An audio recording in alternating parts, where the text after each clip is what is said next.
إن الحمد لله وحده والصلاة والسلام على من لا نبي بعده أما بعد. آج کی نماز میں ہم نے سورہ رعد، سورہ ابراہیم، سورہ حجر اور سورہ نحل کا کچھ حصہ تلاوت و سماعت کیا ہے. یعنی ہم نے 13ویں پارے سے شروع کیا اور ہم الحمدللہ 14ویں پارے کے یعنی آدھے حصے تک پہنچ چکے ہیں. سب سے پہلے ہم نے سورہ رعد کی تلاوت فرمائی. سورہ رعد، اس سورہ کا نام کیا ہے؟ سورہ الرعد.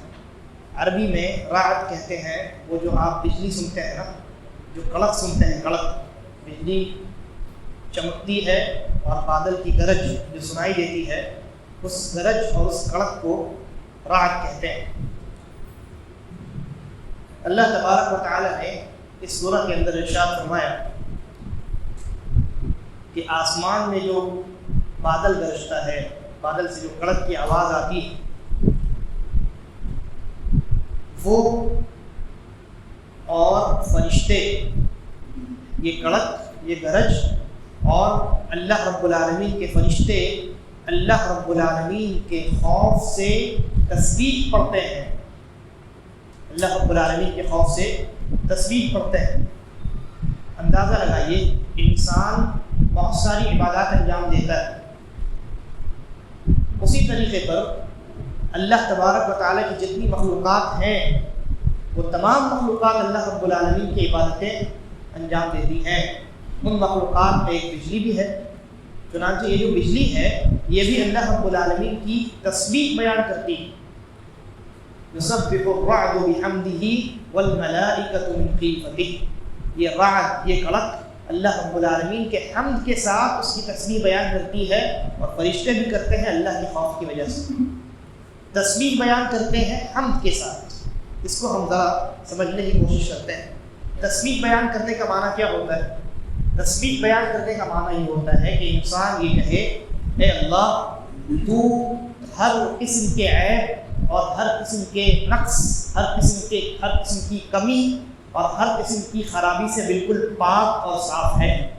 یہ ہے تسبیح. تو ہم جب کہتے ہیں سبحان اللہ، تو اس کا معنی کیا ہوتا ہے کہ ہم یہ کہہ رہے ہیں کہ اے اللہ، تو اور تیرے اندر جتنی صفات ہیں وہ سب کی سب ہر قسم کی خرابی اور ہر قسم کے عیب سے پاک. اس کے بعد اللہ نے کہا فرشتے اور یہ جو کڑک ہے، بجلی ہے، یہ ہم تسبیح بیان کرتی ہے حمد کے ساتھ. حمد کا معنی کیا ہوتا ہے؟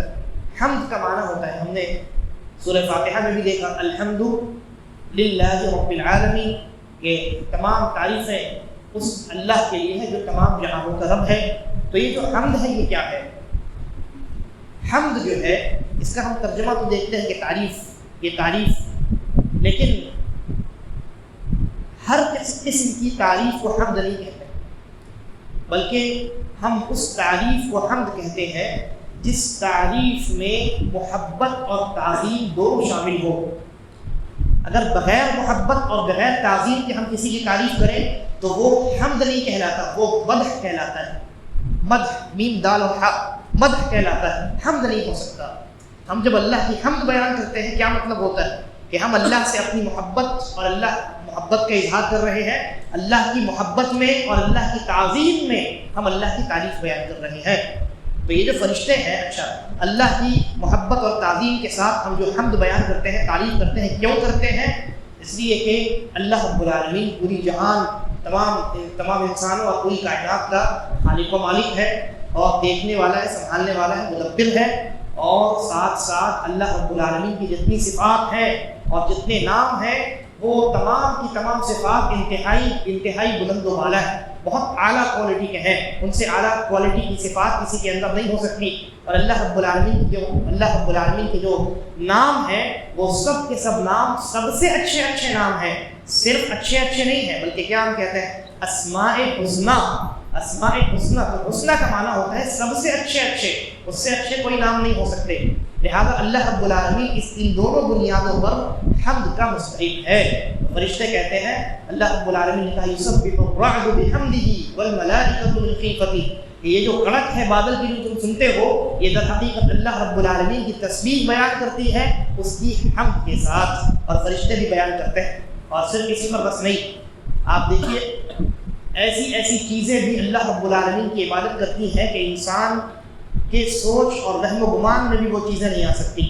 وہ جو ہم نے سجدہ والی آیت پڑھی نا، اللہ رب العالمین نے کیا فرمایا؟ کہا وَلِلَّهِ يَسْجُدُ مَنْ فِي السَّمَاوَاتِ وَمَنْ فِي الْأَرْضِ، وَلِلَّهِ يَسْجُدُ، اور اللہ رب العالمین کے لیے سجدہ کرتی ہے ہر وہ چیز جو زمین و آسمان میں ہے۔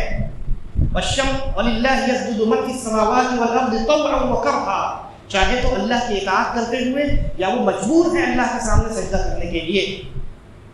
اور کیا فرمایا؟ وَظِلَالُهُمْ بِالْغُدُوِّ وَالْآصَالِ، اور جتنی چیزیں ہیں وہ تو سجدہ کرتی ہیں، ان چیزوں کے جو سائے ہم دیکھتے ہیں، روشنی کی وجہ سے زمین پر جو سایہ بنتا ہے نا، اللہ نے کہا یہ جو سائے ہیں یہ سائے بھی صبح شام اللہ رب العالمین کو سجدہ کرتے ہیں۔ کتنی عظیم بات ہے، ہر چیز اور ہر چیز کا سایہ تک اللہ رب العالمین کے سامنے سجدہ ریز ہے، اور ہم انسان ہیں کہ اللہ رب العالمین کے سامنے سجدہ ریز ہونے سے روگردانی کرتے ہیں۔ تو یہ سورہ رات ہے، اس کی ایک آیت کے بارے میں ہم نے گفتگو کی۔ اس کے بعد ہے سورہ ابراہیم۔ سورہ ابراہیم میں اللہ تبارک و تعالیٰ نے حضرت ابراہیم علیہ السلام کا قصہ بیان فرمایا ہے مختصر انداز میں۔ حضرت ابراہیم علیہ السلام نے حضرت حاجر علیہ السلام، حاجرہ نام نہیں آیا حدیث کے اندر، حاجر نام آیا ہے، تو اللہ کے نبی صلی اللہ علیہ وسلم اللہ رب العالمین کے حکم پر حضرت ابراہیم علیہ السلام نے حضرت حاجر اور حضرت حاجر سے جو اولاد پیدا ہوئی، کون سی اولاد؟ حضرت اسماعیل علیہ السلام، اور یہی ان کی پہلی اولاد ہے اور بڑی اولاد ہے۔ بعد میں جا کر کے پھر حضرت اسحاق پیدا ہوتے ہیں، وہ دوسری ماں سے، تو حضرت سارہ سے، وہ بھی بڑھاپے میں۔ تو حضرت ابراہیم علیہ السلام نے اللہ رب العالمین کے حکم پر حضرت حاجر اور حضرت اسماعیل ان دونوں کو وہ ریڈ سی جو ہے، ریڈ سی بحیر احمر، اس کے دائیں طرف ایک بہت پتھریلی زمین تھی، بہت لمبی اور پتھریلی زمین تھی، وہاں کوئی آبادی نہیں تھی کیونکہ وہاں کوئی پانی کا ذریعہ نہیں تھا۔ اللہ رب العالمین کے حکم پر حضرت ابراہیم ان دونوں کو لے کر کے وہاں پہنچ گئے اور وہاں ان کو چھوڑ کر کے واپس آنے لگے۔ حضرت حاجر نے پوچھا کہ آپ ہمیں چھوڑ کر کے جا رہے ہیں؟ کہا اللہ کا حکم ہے۔ حضرت حاجر نے کہا تب اللہ ہمیں ضائع اور برباد نہیں کرے گا۔ تو اللہ تبارک و پھر حضرت ابراہیم علیہ السلام نے وہاں بہت ساری دعائیں کی، کہا کہ اللہ اے اللہ دلوں کو تو اس بستی کی جانب پھیر دے،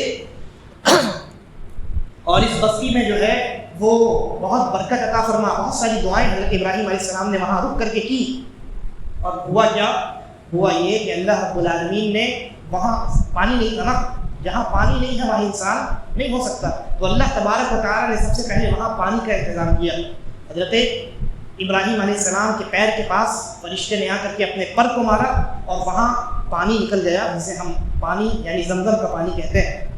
وہی پانی آج، اسی پانی کی برکت کی وجہ سے آج پورا جو حجاز کا علاقہ ہے، بحیرہ احمر کے وہ ریڈ سی کے جو دائیں سائڈ میں نے جو علاقہ بتایا، اوپر میں شام ہے، سیریا، اور نیچے میں یمن ہے، ان دونوں کے درمیان میں یہ پتھریلا علاقہ ہے، پہاڑی علاقہ ہے۔ اس علاقے میں اللہ رب العالمین نے مسلمان لوگوں کو بسایا اور وہاں پانی نکالا، اور آج دیکھیے الحمدللہ کتنی برکت ہے، بہت برکت ہے۔ آج پانی بھی موجود ہے، کھانے پینے کے سامان بھی موجود ہے، اور پوری دنیا سے لوگ حجاز کی سرزمین کا رخ کرتے ہیں۔ یہ حضرت ابراہیم علیہ السلام کی دعا کی برکت ہے۔ پھر اس کے بعد اللہ تبارک و تعالیٰ نے قیامت کا منظرنامہ بیان فرمایا ہے، بڑا خطرناک اور انسان کے دل کو جھنجھوڑ دینے والا منظرنامہ ہے۔ اللہ رب العالمین نے کہا کہ قیامت میں جو جہنمی ہوں گے ان کا جو لباس ہوگا وہ لباس سرابیلہم من قطران، گندھک کا لباس ہوگا۔ گندھک آپ جانتے ہیں نا، گندھک میں جب آگ لگا دی جائے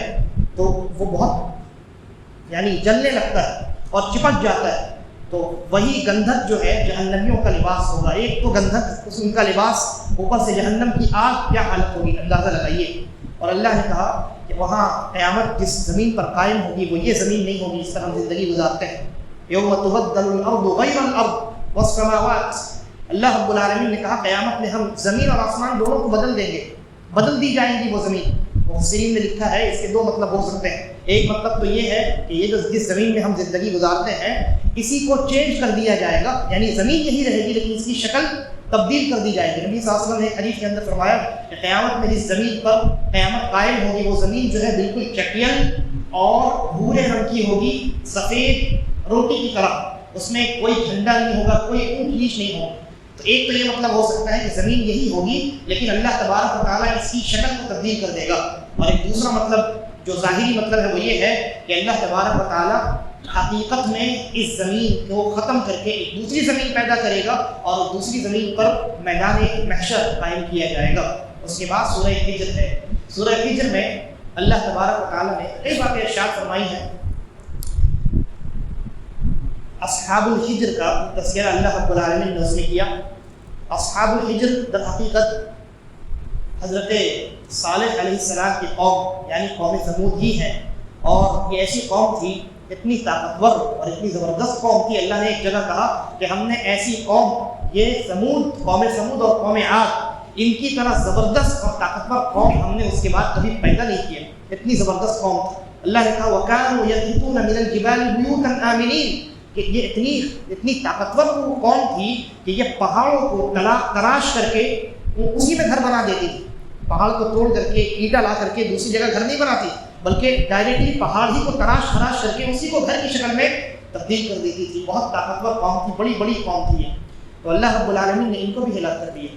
ان کی طاقت اور دنیاوی جو کچھ انہوں نے کمایا تھا وہ کچھ کام نہ آیا. انہوں نے حضرت صالح علیہ السلام کی نافرمانی کی. اللہ رب العالمین نے ان کو بھی تباہ و برباد کر دیا. پھر اس کے بعد سورہ نحل ہے. انشاءاللہ سورہ نحل میں جو باتیں ہیں ان کا تذکرہ اگلے درس میں آئے گا. اللہ تبارک و تعالیٰ تمام کو صحیح سمجھ کی توفیق عطا فرمائے.